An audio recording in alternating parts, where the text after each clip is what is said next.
Welcome to the Carriker Chronicles, the people show here checking the pulse of Husker Nation. You did awesome, Addie. She gets so nervous about that. Trinity is just a smidge different, but equally awesome. All right, this is my daughter, Addison. In case you've been living under a rock, never watched this show and didn't know. All right, now, you probably didn't even notice the shirt I have on, do you? New dad. I randomly found this shirt in my closet. It's probably been sitting there for 12 years. New dad, 2011. Your mom got that for me. Who do you think was coming? Me. You were. Oh, you used to be so cute. And now you're beautiful. Thank you. You're welcome. And it's 100% true because you look like your mama, thank God. All right. We got a mega show, ladies and gentlemen. Part 1, Part 2. Part 2, going to be right after Part 1, as you might have thought. Ty Robinson. I ask him some great questions. Well, he gives great answers to my slightly above average questions. Check that out at the end of this show. Part 1, we're going to give our predictions and the keys to the game to Nebraska, mollywhopping Michigan State. Before that, if you predict Nebraska will become bowl eligible this Saturday by beating Michigan State, smash the like button. All right, Addie, so some people might know who follow me on social media. You were in a boot, then you were in a casting on crutches. We were going the wrong way, but then you went back to a boot. Now you went to a brace. Now you're had your first full go basketball practice just a couple of days ago. How you feeling, Addie? How's the ankle? It's feeling pretty good. I'm just happy I can finally move around. And volleyball season starts here in just a few weeks, and she's not going to miss any of volleyball. You excited about that? Yeah. You still keep an eye on Nebraska volleyball? Mm-hmm. All right, all my girls were glued to the set when Nebraska volleyball mollywhopped Wisconsin. I'm just throwing mollywhopped all over the place today. All right, I got to give her a shout out though, because she couldn't do much, obviously, on crutches. So we literally, 10 to 12 minutes a day, would go out and I'd put a chair. We have a basketball hoop in our driveway. She'd sit in the chair and she would shoot one-handed and then two-handed. On average, honestly, we did about 10 to 12 minutes a day. That's like an hour a week, 5 days a week before she go to school. She averaged like 500-600 shots a day. Now, all of a sudden, that shot's looking pretty good, so I'm proud of you. All right? All right, Nebraska, 5-3. Can we talk football?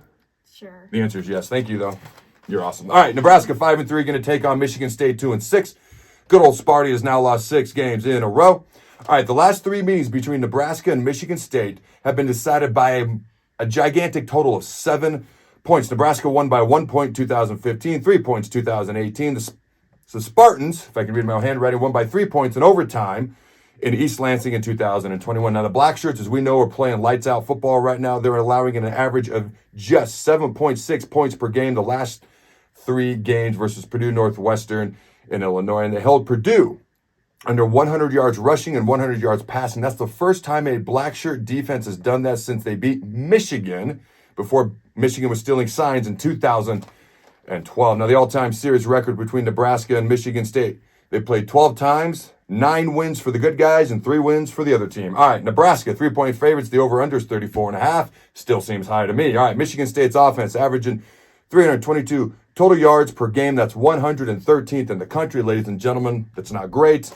Okay, their offense struggles to sustain drives. And they have a freshman quarterback. He started the last 3 games. Okay, and he's kind of struggled in all 3 of those games. He's a young guy. He has talent. He is learning. And a team that's kind of going through a rough season with everything going on with Mel Tucker. Sparty has gone 8 straight quarters without scoring a touchdown. All right, Michigan State also has some injury issues as well. They do have some size. Okay, they can be physical. And as much as we, knock on wood, tend to put the ball on the ground, I'm never confident in exactly what's going to happen. I got 4 keys this week. It changes every week. Some week it's 3 keys, 5 keys, 4 keys. Today it's 4 keys. Before we do that, ladies and gentlemen, make sure you check out DPS Concrete Construction. All right, we are proud that they are our sponsors. This show is brought to you by DPS Concrete Construction, your local concrete experts. Check them out at dpsconstruction.net. That is dpsconstruction.net, ladies and gentlemen. Here are the 4 keys to Nebraska, mollywhopping Michigan State. Number 1, can you read that, Eddie? Win the turnover battle. All right, it's literally one of the keys every single week. Gee, I wonder why. Okay, now Sparty, again, 8 drives without a touchdown. Their last 8 drives. I think I read quarters. It says drives here. Anyways, Black Shirts, 7 points allowed over the last 3 games. Don't give them a short field. Don't give them a free touchdown. Win the turnover battle. Make them earn it because they're going to have a hard time doing it offensively versus our defense. Number 2. Be the better offense in the red zone. All right, now, we're not a great red zone offense on our own right, just at this point just yet, but they struggle to continue drives. This right here is huge. Who, when they get in their opponent's red zone, can put the ball in the end zone? All right. Stay hot, Tristan Alvano. Now, Tristan's made a 47-yarder, 55-yarder. Those are some big booms. I want to see him do it on the road as well as at home. He's a talented guy who's got a bright all Big Ten, maybe even better type of future ahead of him. Stay hot is my point. Now, if this turns into a defensive battle, which it has the potential of doing, it may come down to a field goal. Stay hot, my friend. All right. No big plays on defense and at least one big play on offense, defense, or special teams touchdown. Yeah, one big player / touchdown. Okay, now I said last week, the Huskers need to find a way to score on defense or special teams. As we all know, they blocked the field goal, returned it for a touchdown. All right. Also, we now all of a sudden have big play potential in our own right on offense. Gosh, that's sure nice to have. Okay, but on defense, don't give up any big plays. And on offense, or defense, or special teams, let's find at least one big explosive way to find a touchdown. Okay, now here's my score prediction, ladies and gentlemen. I have Nebraska 20, Michigan State 6. All right, Addie, what do you got? I've got Nebraska 20, Michigan State 10.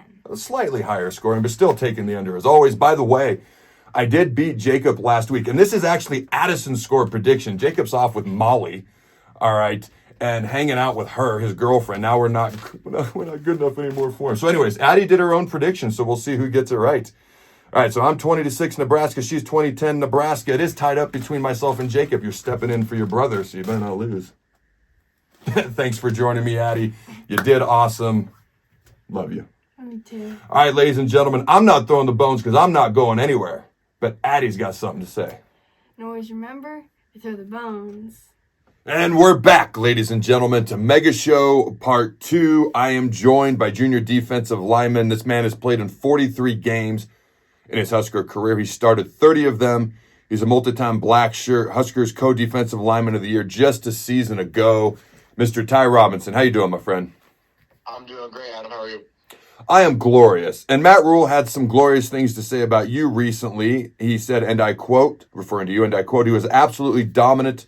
In my mind, by far, Ty's best game, the type of game that moves you up a couple rounds in the draft. I thought he looked excellent. And then in another quote, he says, I can't tell that sometimes during the game what's happening exactly, Rule said. But when I watch the tape, I think Ty has just hit his stride, end quote. So what do you think has helped you the most on an individual level to help you play so well during this football season?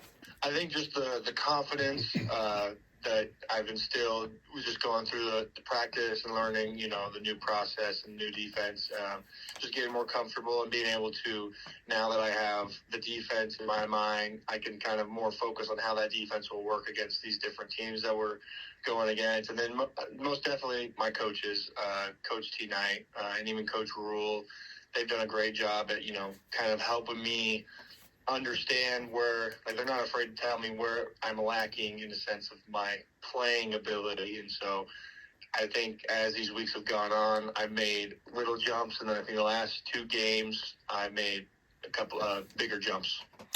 So the defensive line coming into the season, you were really about the only experienced D lineman we had. Hupmaker had played a little bit, but not a lot. Then you got a couple of freshmen who've stepped up with Cam Lenhart and other guys as well. The D line arguably is one of the strengths of the team. I don't even know if it's even arguable. You guys are one of the strengths of the team. What do you accredit that to? Such a younger, inexperienced coming into the season, defensive line playing so well throughout the year. I mean, I think it just goes to show how well Coach T. Knight coaches us. I mean, I wouldn't say he's laid back, but he's like, listen, man, we play D-line. We're just supposed to go out there and be aggressive, be the dominant ones, and go make plays. And I just think with those younger guys, with them, that's all they know. And buying into that, I think it's really helped us as well. And then, in the beginning, we kind of took it personal that a lot of people thought, with all our D-line leaving, that we were going to be a weakness. We didn't really have a pass rush. We weren't really a threat. I mean, now we have 26 sacks throughout 8 games, and like you said, we've become a pretty strong point of the team. And then it just goes into those guys on the back helping us get some time to be able to rush the passer, and especially when we're taking on blocks and allowing our linebackers to make plays as well. I think we all really just work fluidly together. Now, at Monday's press conference, Matt Rule said, and I quote, "We didn't play nearly as well on defense as the stats donated," end quote, referring to the Purdue game. Now, in your eyes, because obviously you're doing some things well, but you got to balance that out with what you can improve on. So what do you think you guys need to improve on defensively the most going forward in the future?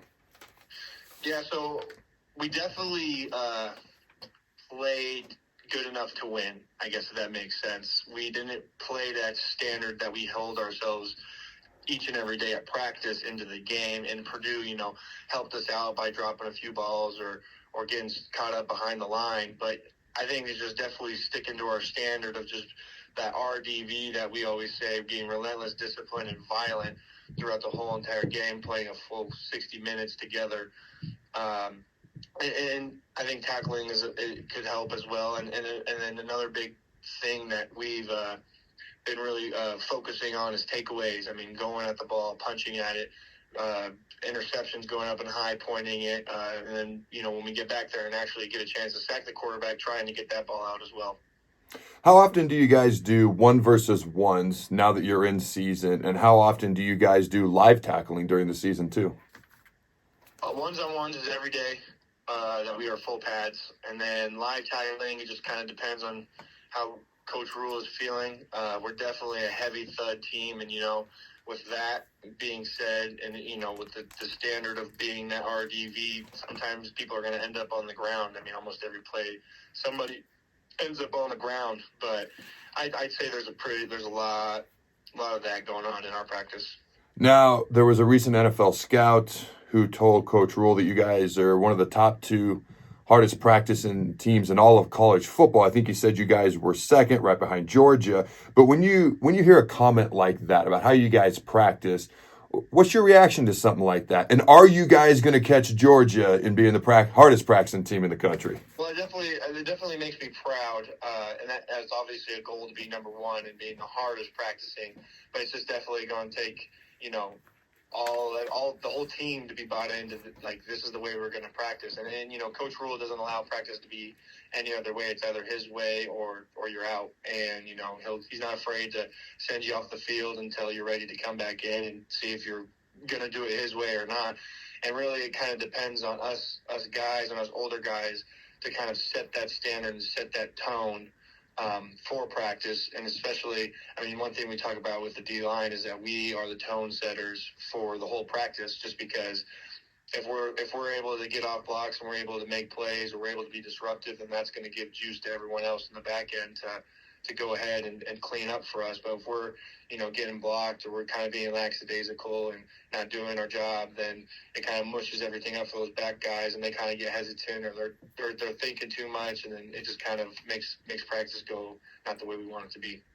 What are your thoughts on Nebraska's first undefeated October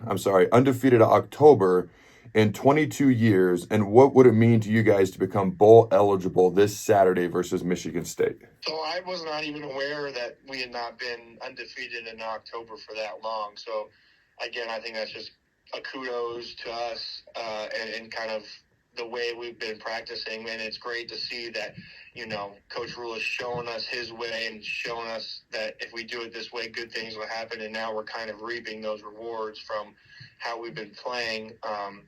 And then obviously I'd love to go to a bowl game. It's going to be this is my 5th year here, and we haven't been to one, and this is our first time with a winning season. So it's joyful feeling around this time for the first time in a long time. But our goal is to go 1-0 every week, and I know a lot of guys' goals are to go meet Michigan or whoever it's going to be again in the Big Ten championship. What would it mean to you guys to get a rematch versus Michigan in the Big Ten championship game, if that indeed does happen? We're definitely not going to take it for granted. We're going in there like we've been going the second half of the season, and who we were when we played against them wasn't the real us. I think just a chance to show us who we really are. All right, man, I appreciate you taking the time to join me. Good luck this Saturday versus Michigan State. Good luck the rest of the season. And I'm rooting for a Big Ten championship game, but like you said, one game at a time, 1 week at a time. So I appreciate it, my man. Hey, I appreciate it too. Thank you. All right, until next time, Husker Nation, always be sure to check out CarrikerChronicles.com. I almost forgot the questions. 3 questions for you. Let me know in the comments below. Nebraska versus Michigan State, what is your score prediction for this Saturday? And in your opinion, is turnovers the biggest key to the Huskers beating the Spartans on Saturday, winning the turnover battle? And do me a favor, if you want to show Ty some love, if you want to tell him to go kick some Sparty butt on Saturday, let him know, show him some love in the comments below. As always, check out CarrikerChronicles.com. It's where all your football hopes and dreams will come true. It's just science. And until next time, Husker Nation, go Big Red, and always remember...